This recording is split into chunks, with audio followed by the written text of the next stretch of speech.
ये सड़क झाल रोड के नाम से जानी जाती है। शहरी लाहौर से कदीमी शहर साहिवाल की जानिब आते हुए ये शहर का पहला दाखिली रास्ता है। ताहम सुनसान और खस्ता हाल सड़क, स्ट्रीट लाइट्स ना होने और रेलवे फाटक की मौजूदगी की वजह से शहरियों की अक्सरियत इस रास्ते से कतराती है। रेलवे फाटक के फौरी बाद लोअर बारी दुआब नहर है, जिसे उर्फ़े आम या मकामी जुबान में बड़ी नहर भी कहा जाता है। नहर के ऊपर अरसा दराज से एक ओवरहेड ब्रिज ज़ेरे तामीर है, जिसकी तकमील के बाद ख्याल किया जाता है कि पाकपतन चौक और बाहर वाले अड्डे के बाद ये शहर का तीसरा बड़ा दाखिली रास्ता बन जाएगा। फाटक और नहर के दरमियान चंद साल कब्ल सफेदे का एक खूबसूरत और घना मस्नूई जंगल हुआ करता था। ताहम बहुत से लोगों के लिए शायद ये मालूमात नई और अजनबी हों, क्योंकि ज़माना हाल में ऐसे किसी मस्नूई जंगल के आसार यहाँ नहीं मिलते। इसकी वजह पहले तो शहर की मवेशी मंडी का यहाँ मुंतकिल किया जाना थी, जिसने इस इलाके की खूबसूरती को गहना दिया। और रही सही कसर शहरी इंतजामिया की जानिब से लगाए गए कूड़े करकट के ढेरों ने निकाल दी। जी हाँ, बल्दिया की जानिब से शहर भर का कूड़ा करकट इकट्ठा करके यहीं फेंका जाने लगा।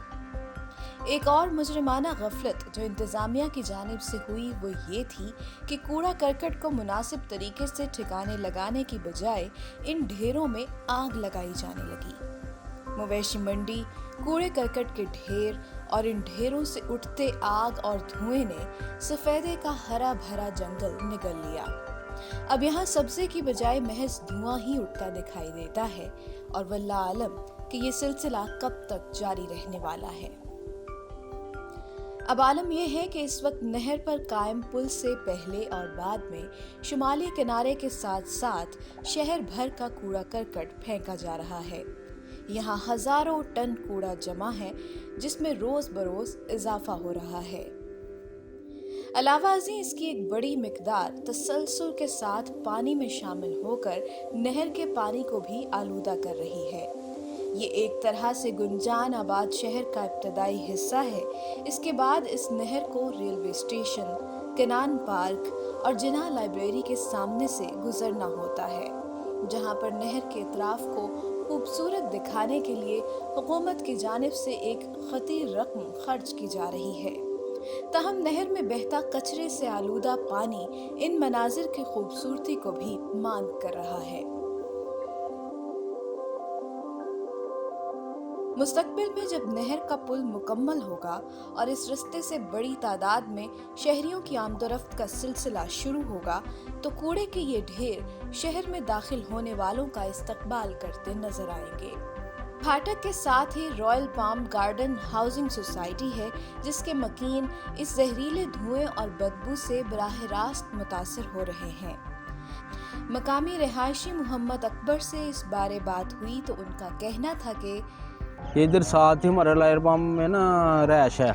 हम 8-10 साल से रहते हैं इधर ही, तो ये इधर हमारे लिए बहुत परेशानी का बाइस है। तो इधर जो गंदगी फेंकते हैं ना बल्दिया वाले, तो उनको हमने काफ़ी रोका हुआ है, लेकिन वो नहीं रुकते। हमने इनको काफ़ी बार भी दरख्वास्तें भी दी हैं, इधर डीसीओ को, बल्दिया डॉक्टर साहब को दरख्वास्त दी है, माहौलियात को दरख्वास्त दी है, तो ये हमारी बात ही नहीं सुनते। अब ये साथ ट्रेन जाती है, साथ ये बुर्ज भी बन रहा है, और अभी जो ना इधर साथ इन्होंने जगह दी थी कि इधर इन्होंने कूड़ा फेंकना है, चंद दिन इधर से लेके गए हैं जब हमने दरखास्तें दी थी, उसके बाद फिर ये इधर ही फेंकना शुरू कर दिया। अब इतनी बदबू आती है कि हम नमाज नहीं पढ़ सकते। यहाँ सामने मस्जिद है, मस्जिद के अंदर खड़ा नहीं हुआ जाता। ये आप देखें, ये साथ ही ट्रेन जाती है, जब ट्रेन जाती है ना तो जितना कूड़ा है ना वो शॉपर वगैरह सब नहर के अंदर जाते हैं। प्यारे पाकिस्तान का प्यारा साहिवाल, जो अपनी हरियाली और खूबसूरती की वजह से खास शोहरत रखता है, बिग सिटी के नाम पर इस शहर के साथ ऐसी गैर जिम्मेदाराना और मुजरिमाना ज़्यादती नाकाबिले कबूल बल्कि इंतहाई काबिले मुज़म्मत है। मेरा साहिवाल ने इस मामले को लेकर हर मुमकिना प्लेटफॉर्म से भरपूर आगाही मुहिम चलाने का फैसला किया है। ہماری اہل ساہیوال سے اپیل ہے کہ اس مسئلے کی سنجیدگی اور سنگینی کو نہ صرف سمجھیں بلکہ اپنے پیارے شہر کے ساتھ ہونے والی اس زیادتی کے خلاف ہماری آواز بنیں، کیونکہ یہ صرف زمانہ حال کا ہی نہیں بلکہ ہماری آنے والی نسلوں کی بقا کا بھی سوال ہے۔ اس ویڈیو کو جتنا ہو سکے شیئر کریں اور نئی اپڈیٹس کے لیے ہمارا پیج میرا ساہیوال ضرور لائک کریں۔ شکریہ۔